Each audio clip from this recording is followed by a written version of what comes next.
Estamos con Henry Radd para el dossier por el 9 de octubre de jekyllcity.com. Henry es un personaje que ha participado de la vida guayaquileña pese a haber nacido en Quito. Tiene muchos años participando en la vida tanto empresarial como pública guayaquileña. Fue concejal de Guayaquil durante muchos años y además ha sido articulista de los diarios guayaquileños más importantes. Y vamos a conversar un poco con él sobre qué es el 9 de octubre como fecha cívica y representativa de Guayaquil, y básicamente sobre Guayaquil, sobre su recuerdo de Guayaquil, de su juventud, de cómo era el Guayaquil al que él llegó siendo un muchacho y cómo ve el Guayaquil en perspectiva el día de hoy. Gracias, Fernando, por la visita. Estás en tu casa y yo estoy en la tuya. En todo caso, estamos en Guayaquil.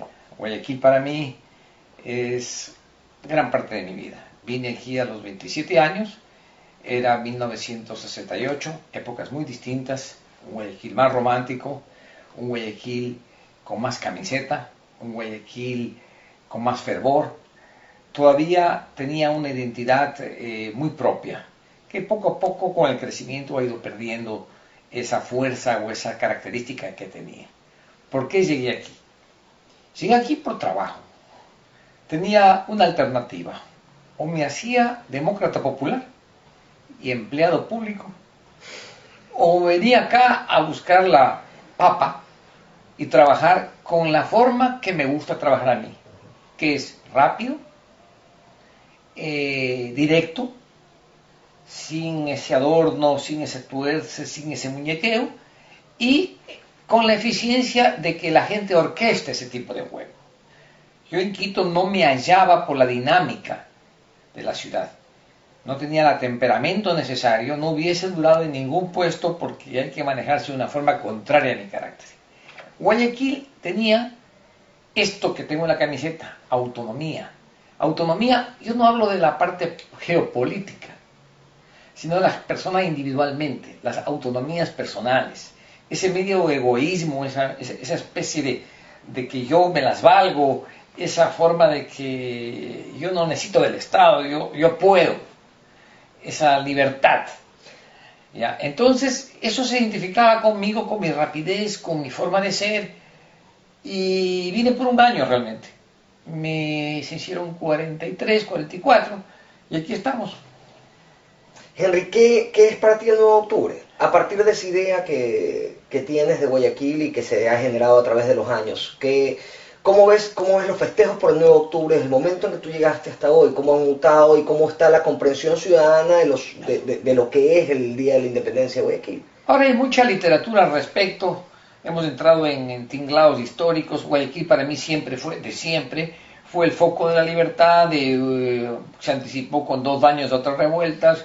Y cuando venía a Guayaquil, ¿qué había? Guayaquil era fiesta, era dinámica. Eran las fiestas de octubre, había el 12 de octubre, Día de la Raza, había un gran puente, había un desfile el 9 de octubre, y la gente empezó a las ferias durar un poco tiempo después, algunos años después, pero había una dinámica muy fiestera que se ha perdido totalmente. Ahora es como un poquito que se habla y vienen las partes estas de que Guayaquil fue la cuna y tanta cosa. Para mí, la parte histórica, lo académico, no le pongo mucha énfasis porque no cambian las cosas. No vamos a entendernos de que Guayaquil dio el primer grito de la independencia realmente real, no el grito sino la acción, pero eso es académico, molesta a otros, no me meto en eso. Pero la festividad se ha perdido.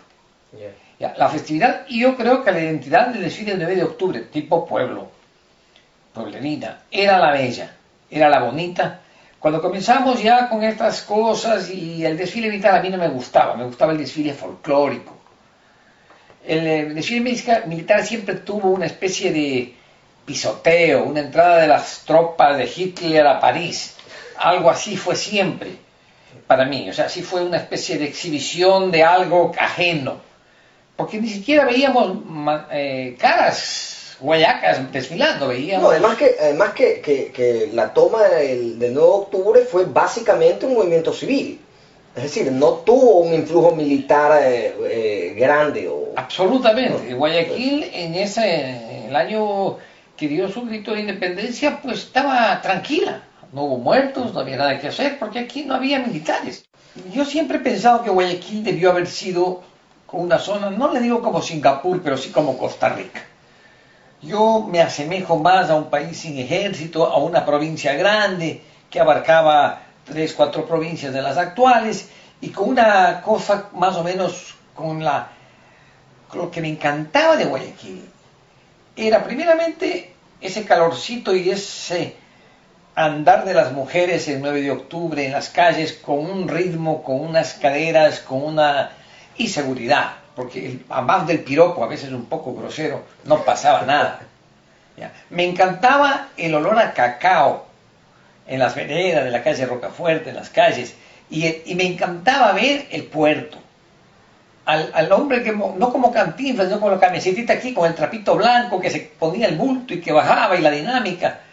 Era gente del pueblo sudorosa y no es que era educada, era alegre, era sincronizaba con todo, no es que había clases sociales, era algo mucho más plano, más llano. Henry, quería hacerte una pregunta. Tú llegaste a Guayaquil en el año 68, después de rondar por el 1968 de Europa. Yo pasé el 66, que es el año grave, el año de las revueltas, el año de la Revolución de París. Esa es mi época, con los hippies, con la minifalda, con todo el cambio de la iglesia, con todo ese zafarrancho que se armó en los años 60, que me influenciaron mucho. Un joven giteño que se estudió con los jesuitas y de pronto se encuentra con todo ese revolú en Europa, que estaba cambiando y afectó definitivamente. Y llegué a Guayaquil y me acomodé más que en Quito, definitivamente. Eso te iba a preguntar, ¿no? ¿Qué diferencias notables hay entre una persona que venía recorriendo la Europa de las revueltas de finales de los 60 y una persona que llegó a hacer empresa en Guayaquil? Es decir, ¿de qué manera te transformó este cambio tan... Nunca pude unir las dos facetas. Una cosa era trabajar y otra era mi identidad personal. Ahora estoy recién viviendo la continuación de los años 67, 66, aquellos. Ahora, a los 70, empalmo, desde el año pasado que me jubilé, empalmo con mi ritmo intelectual, con mi libertad, porque entré a una camiseta y a un rigor. Todo esto lo cuento en una biografía muy detallada, una biografía que no sé si la publique o no, pero está escrita o está terminándose. Está escrita, está en tiempo actual, hay que pulirla, qué sé yo. Pero hoy cuento con detalles todo lo que pasó y el choque que hay entre lo cultural y lo alimentario. Hay que ser pragmáticos, pasaba necesidades, problemas de salud, oportunidades de trabajo y tenías que venderte, alquilarte lo que tú quieras de la mejor manera posible. Soy consciente de eso. Siempre me quedó la picardía y el ardor, pero nunca tuve la identidad total, porque lo que yo me preparé no tiene nada que ver con lo que yo desarrollé. Es lo opuesto. Yo era un socialista furibundo. Yo era un hombre que venía a cambiar la sociedad. Y más adelante, Henry, ¿cómo se transforma ese socialista furibundo, luego inmiscuido en el mundo empresarial de Guayaquil, en un concejal social cristiano? Es decir, mira, esa parte tú tienes de la sociedad cristiana en la punta de la lengua. Para mí, un día estaba yo escribía en mi columna. Perdón, Henry, no hablo peyorativamente en términos social cristianos, sino que la tendencia del Partido Social Cristiano es una muy distinta a la de un socialista furibundo. Es que los socialistas furibundos aquí no tenían ningún espacio. Cuando yo llegué, no participaban ahí, no sacaban un concejal ni queriendo. Yo era un hombre amante de la ciudad, luchador de la ciudad, me había caracterizado en mi columna, y un día me llama León Febres Cordero y me dice, yo había escrito diciendo tenemos que salvar esta ciudad, y me acuerdo unas declaraciones de esa Bucarán que dijo, a esta ciudad no le salva ni Mandrake. Yo escribí en mi columna que Mandrake no es necesario, bastaba Febres Cordero, y que si es que él se animaba a descender de la presidencia, ya era expresidente, y venía a la alcaldía, esta ciudad cambiaba. Haciendo eco de eso, quizás, estoy seguro, me llamó a las 11 de la noche un día León Fernández Cordero diciendo, mañana a las 9:30 quiero verte aquí, porque van a ser concejal y punto. El requisito era afiliarse a ser Partido Social Cristiano. Firmé un carnetcito un día antes de la inscripción, que fue obligatorio firmar. Nunca más vi ese papel, que ni lo tuve en la mano porque lo firmé apuradamente porque tenía que irme a trabajar y estaban ahí discutiendo en qué puesto iba el uno, quién iba el otro. Yo le dije, ¿dónde firmo que tengo que hacer? Entonces, era el tercer lugar del casillero y era la única primera firma de la lista. Y después, ya hay otra firma aquí, esa es la afiliación que es obligatoria. Firmé y me fui. Y comencé a redactar ordenanzas. Yo no hice campaña. Yo no fui a las calles. La única vez que fui a las bahías, porque me habían asignado el área complicada de la vía pública, fui a dar una arenga. Yo tenía alguna experiencia con las bahías porque vivía ahí en el Galeón, con todo eso, al lado de la... Había tenido las vivencias de la bahía, de toda la vida, esa parte vibrante de la ciudad, del comercio, del desorden, del nuevo Guayaquil que comenzaba a forjarse con ese sudor de la bahía, positivamente hablando, con todos sus defectos, suciedades y situaciones que creaba. Y dio un discurso que me mandaron a callar los del partido el día siguiente. Entonces le dije, vea, yo no soy político, yo voy a escribir las ordenanzas. Y yo escribí 10 ordenanzas con mi puño, con mi letra, que fueron las que se discutieron durante el periodo electoral hasta agosto, y en agosto ya comenzamos a implementarlas. Y eran ordenanzas que simplificaban la vida, no que complicaban la vida. La burocracia se encarga siempre de torcer el destino, por eso me preocupan las leyes que están implementándose. Porque una cosa es la teoría y otra eso es en manos de las manos, de las manos, de las manos de los que ejecutan. Nunca salen las cosas como uno quiere. Henry, tengo un par de preguntas que hacerte sobre eso, pero antes quiero volver un poco sobre lo andado. Hablábamos del 9 de octubre. Y siempre se yergue la figura de Olmedo como el personaje más importante de la Revolución de Octubre. Sí quisiera preguntarte, y es una pregunta que yo le hago a muchas personas que conocen de este tema, ¿qué otro personaje te llama la atención entre los próceres de la independencia? Te voy a decir mi verdad. A mí Olmedo no me llamaba mucho la atención más que por el poema que estudiamos en el colegio, una cosa de ese tipo. Yo como serrano fui estudiando, haciéndolo desprecio a 9 de octubre. O sea, en la educación en Quito, pues es el 10 de agosto y el 24 de mayo. El 9 de octubre no tiene ninguna importancia y Olmedo era un poeta. Eso es lo que yo tenía de conocimiento. Yo tengo un reproche para Olmedo. ¿Por qué no defendió su autonomía? Eso lo digo ahora, tantos años después.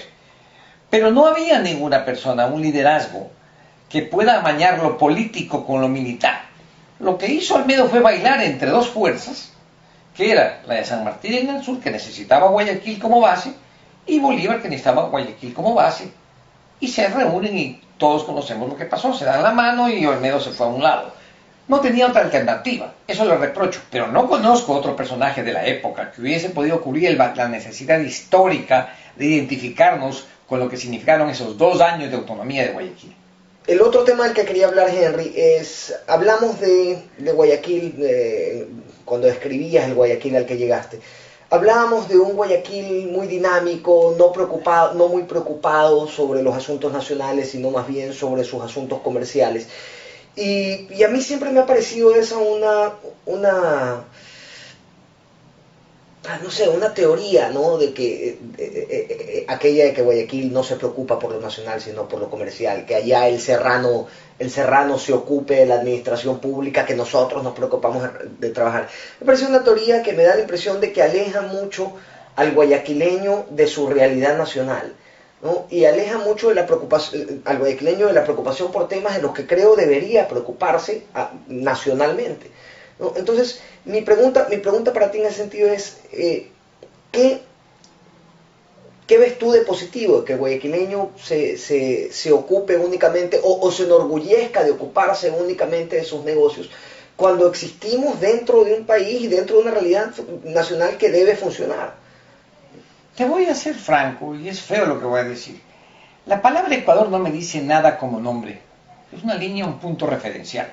La identidad nacional es un proceso que no terminó de culminarse porque 2 tendencias lucharon. La serrana, que era derivada de hábitos, si tú quieres, burocráticos, incaicos, coloniales, la nobleza, las haciendas, que es lo que impera porque viene de España y viene todo ese engranaje colonial montado sobre la parte incaica, y una costa que era despoblada con gente que venía a conquistar y a hacer lo suyo, a pescar, comer, hacer su agricultura y moverse. Entonces no tenía tiempo de ocuparse de lo que ellos, lo único que le interesaba es que no le cobren impuestos. Si yo trabajo y no me cobren impuestos, usted haga lo que le da la gana. Esa fue la actitud histórica. Ecuador no significaba un nosotros, era un Estado. Y la misma bandera, amarillo, azul y rojo, la Gran Colombia, vino un venezolano primero de presidente, hasta 1945 ya Guayaquil, 6 de marzo, se comienza a buscar un poco de identidad. O sea, todo esto es medio confuso en la época. Si tú quieres, vamos grabando la historia, pero hablemos, la identidad nacional se comienza un poquito con Alfaro, si tú quieres, cuando ya viene una revolución chola que termina abortada y otra vez serranizada con Plaza, y seguimos con el tema de los curas y la parte conservadora y liberal. Y los conservadores eran los que estaban más o menos el poder establecido, los curas con sus prebendas, la plaza, cómo se traza una ciudad en Quito, pues la plaza grande, la iglesia, al lado la catedral, al lado el municipio. O sea, eso es la concepción de la arquitectura. Y acá había comercio, aquí venía el pirata, aquí venía el contrabando, era natural aquí, porque siempre el contrabando ha sido natural. El Estado, para recaudar fondos, busca en este recurso de las aduanas el recurso principal, y tan es así que en el año 66 la revolución de los militares de esa revolución cae porque cerramos aquí, se cerró el puerto marítimo, no hubo exportaciones, no hubo importaciones, exportaciones por una semana, y el gobierno militar cayó. Vino el petróleo le dio la vuelta al Estado, alfombró las oficinas públicas, creció el aparato estatal, y los guayaquileños no se dieron cuenta de lo que estaba realmente pasando en esa década, que fue donde realmente comenzaron a complicarse las cosas. Pero y eso no es por una falta de participación previa en el acontecer nacional del guayaquileño, muy atrincherado en esa posición de que yo solo me ocupo de mis negocios. Posiblemente esté atrincherado, pero yo te voy a decir otra cosa. ¿Qué significa en términos prácticos lo nacional? Cuando hoy entendí la palabra nacional, quiere decir sede en Quito. Se adueñaron de lo nacional. La palabra nacional la usan como comodín y todo viene, busca los registros oficiales, creas en la ciudad de Quito, creas en la ciudad de Quito. Bueno, todo gobierno tiene una sede, Henry. Todo, sí, pero les fue sede de todo, pues. Entonces el guayaquileño no tenía cabida. Si era típico, este gobierno ha roto un poco eso, está por la movilidad del presidente, está descapitalizando un poco la ciudad. A mí es lo que más aplaudo del presidente. Está descapitalizando la ciudad. No, Bucaram lo hizo antes también, ¿eh? Lo hizo en 6 meses, no tuvo tiempo ni la guaquita siquiera. En 6 meses, ¿qué hizo? Lo llevó a DUF, tumbó los escritorios, que hizo, dio patada limpia en Petroecuador y así cayó por eso. Sí, no, pero a lo que voy es que sesionaba con su gabinete en varios sectores. No sesionaba, reunía, salía las fotos, pero él no gobernó. Yo te puedo decir, no gobernó, él fue... Pero esto no es una defensa de Bucaram, Henry, tampoco. Lo que digo es que ya anteriormente había habido... El error de Bucaram fue que no fue ocioso. Hablaba, cámaras, acción, y tenía una vida totalmente disléxica. Hacía lo que le daba la gana, con su vida privada. Fue un desastre de dedicación, con su talento político. Él estaba obligado a más, pero no fue así. Su talento es político, no administrativo, ¿no? Sí, pero no le interesó. Es un talento de tarima. Entonces, aparte de eso, es típico que llega un presidente guayaquileño, dos tantos que han llegado, porque los guayaquileños han tenido siempre el liderazgo político. El guayaquileño como persona ha dominado el panorama político de liderazgos. Eso indiscutiblemente es un recorrido histórico. Los personajes, desde García Moreno, si tú quieres, en adelante hay muchas personas de Guayaquil, terminando con Correa. Febres Cordero, si tú quieres, seguimos con lo que tú quieras. El guayaquileño ha tenido don de líder, pero la comitiva tiene que ir a Quito y a los 6 meses comienzan a regresar. O sea, no se pueden adaptar a una situación tan difícil como es manejar aquello. Eso es para un carácter, yo te cuento una anécdota. En la universidad éramos 32. Nos sentábamos cada cual en su asiento porque es tradicional, te sientas en este puesto y sigues la clase ahí. cambiaba algún ministro y se comenzaban a mover las bancas. ¿Y eso por? Viendo cómo se movían las cosas. O sea, y era impresionante porque hasta el profesor cambiaba de actitudes. Porque este era sobrino del fulano que iba, se decía que iba a ir a tal lugar. Funcionaba así, esa es la mentalidad, la etiqueta. Porque cada cual debe tener una etiqueta para poder sobrevivir en este cabildeo. Y ese es el problema. La administración pública tiene el problema de que deja de ser política. Hunde a los políticos. Interpreta las leyes. Le da la espalda a las leyes. Y hay que ir acarreando de lugar en lugar dándoles látigo para que funcione por cuarto de hora. Henry, vamos a ir concluyendo. Yo tenía dos preguntas para ti ahora que hablábamos de tu paso por el municipio. Y son preguntas en relación a algo. Esta semana escuché hablar de los eventos de promoción cultural del municipio con respecto al 9 de octubre. Y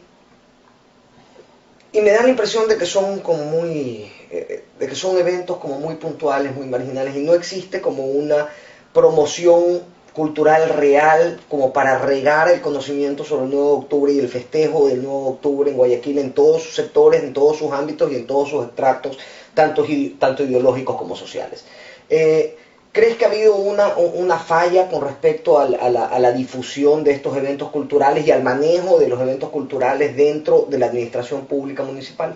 No ha habido política. Yo no tendría de funcionario municipal a un hombre de la mentalidad de Melvin Hoyos.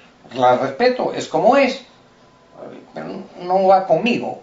Me gusta la amplitud, me gusta la planificación abierta, me gusta la jauría, si tú quieres, el englobar, no el excluir. La cultura es un todo, no puedo decir esto sí es cultura, esto no es cultura. Yo no soy nadie para calificar qué es cultura. Entonces, tiene una mentalidad que no significa para mí, él debe ser un historiador que ponga sus libros, haga sus temas, sus cosas, pero manejar la cultura necesita otra dimensión muy diferente a la que es. No lo quiero hacer peyorativo, pero yo, de alcalde, no lo tendría en esa función jamás. Perfecto. Henry, y la última pregunta, vamos de nuevo a la época en que ejercías de concejal. Fue una época que generó muchísimos cambios en lo que es la administración municipal de Guayaquil. Y quería preguntarte sobre eventos que pocos conocen, que fueron públicos, pero cuyos entresijos pocas personas conocen. El cierre del Palacio Municipal una vez asumido León Febres Cordero como alcalde de Guayaquil. ¿Qué nos puedes contar de eso? Bueno, una decisión discutida. Yo, primeramente, mi primera impresión fue de que no debía cerrarse, que debíamos buscar una forma menos drástica, tratando de salvar algo. Pero ya eso antes de entrar. Entrando, viendo camas en las oficinas, candados, excremento, viendo lo que había realmente, ya físicamente, no había nada que discutir. Había que cerrarlo porque cuando convocamos a que cada funcionario municipal vaya al lugar, a su oficina correspondiente, pues no entraban. Había que cerrar, no había registros, quién era empleado, quién no era empleado, era un caos. Ahí yo me adopté también esa posición y se cerró, y creo que fue una buena medida porque hasta el edificio estaba por caerse. Tenía las cúpulas cayéndose sobre el interior, había problemas. Pero aparte de eso, yo pensaba que también al otro lado del municipio estaba agua potable. Y eso también había que cerrarlo. León optó por no abrirse los dos frentes. Y tuvimos que bloquear la comunicación entre las dos partes por miedo a que venga. Pero fueron épocas muy difíciles, que llegar al municipio para nosotros era muy duro, porque teníamos que recibir escupitajos de los pantalones desde las veredas donde se ponían esta gente, insultos.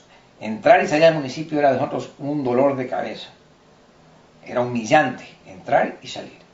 ¿Qué encontraron ustedes en el palacio? Es decir, ¿qué había? ¿Qué tipo de registro había? ¿Qué dejó la alcaldía del PRE? Tú entrabas a catastro. No hablemos del PRE, las alcaldías anteriores. Tú entrabas a catastro y había fichas en el suelo por todas partes. No había una percha. O sea, fichas históricas de los registros catastrales. Ibas al departamento de computación, había un ventilador detrás de un computador descascarado, sin caparazón, donde se emitían los roles. nos robamos, yo hice sacar una copia de ese archivo antes de entrar mediante una cuestión, porque realmente cuando llegamos no había ningún registro. No había cómo validar quién era empleado y quién no era empleado. Las salas, había departamentos con candado. Al romper los candados, una cama. Ese ambiente. La suciedad, el excremento físico. Eso era tierra de nadie. Era sucio, desordenado, el edificio se caía, no había nada. Había que empezar de cero, de lápices, de todo. Y fue una grata tarea, yo me siento orgulloso de haber pasado esos 8 años de reconstrucción, especialmente los 4 primeros, y ahí ya terminé mi identificarme con una ciudad que me ha acogido y que aquí estamos conversando. Henry, para terminar esta entrevista quiero hablar de tu participación en los 90s y si no me equivoco entrado ya a este siglo, en la lucha por la autonomía de Guayaquil. Fueron un grupo grande de personas guayaquileñas, algunas incluso participaron en la Junta Cívica de Guayaquil y promovían la lucha por la autonomía, llevaron su lucha y su empuje llevó a poner en consulta popular el tema autonomía. Y ganamos con un 96% en Guayas, en 5 provincias. ¿De ahí qué hubo? Primero, ¿qué generó esta lucha? Y luego, ¿qué hubo después de esto? Bueno, no se sintieron estafados ustedes con el apoyo el apoyo político que tuvo su lucha y que de repente se ahogó una vez conocidos los resultados. Mira, los políticos no querían implementar la autonomía porque tenían miedo, y esto fue lo que yo interpreto que el ejército era un gran obstáculo. Si implementabas una situación como la que planteamos, paralela a la de España, porque fue inspirado en los cambios españoles, fue discutido en la Universidad Católica, esto no era una cuestión de autonomía, esto era un esquema administrativo del país, donde las facultades de las provincias eran más preponderantes, con recursos más propios y con inclusive lo que es un consejo provincial, que es una especie de parlamento pero con mayor peso. O sea, convivían lo nacional, pero era muy difícil. Enseguida vino el centralismo y dijo separatistas, bicentralismo, vino toda la izquierda en contra de estas ideas, porque así fue. Y cuando ganamos, que no, nuestros políticos, el mismo León Febres Cordero, él no creía en las autonomías porque él decía, y me lo dijo varias veces, yo he sido presidente del Ecuador, no puedo encabezar una cosa de esta naturaleza. Y Jaime Nebot, yo creo que también tuvo el discurso, pero que vio la dimensión de que llevar eso, implementar eso, implicaba grandes riesgos, inclusive contra las Fuerzas Armadas. Porque la venta de la idea era de que esto era una traición a la patria y eso, por ahí iban las cosas. Entonces, no hubo los arrestos, ni tuvimos la capacidad de armarnos, porque tampoco ese era el caso, pero esa fue la realidad. Llegamos al punto de que la única solución era el enfrentamiento armado, como pasa en todas las autonomías, en todos los países, cuando existen estas disparidades. Entonces se comenzó a trabajar en reformas constitucionales que más avanzaron, como la ley del 15%, con gente nuestra dentro del Congreso, como JJ Illimur, como Rafael Cuesta, que lograron grandes avances en cuanto a la distribución de rentas. Y el poder de León, hegemónico, en cuanto a frente a Sixto Durán, frente a los siguientes gobiernos que vinieron, solucionó el problema de recursos.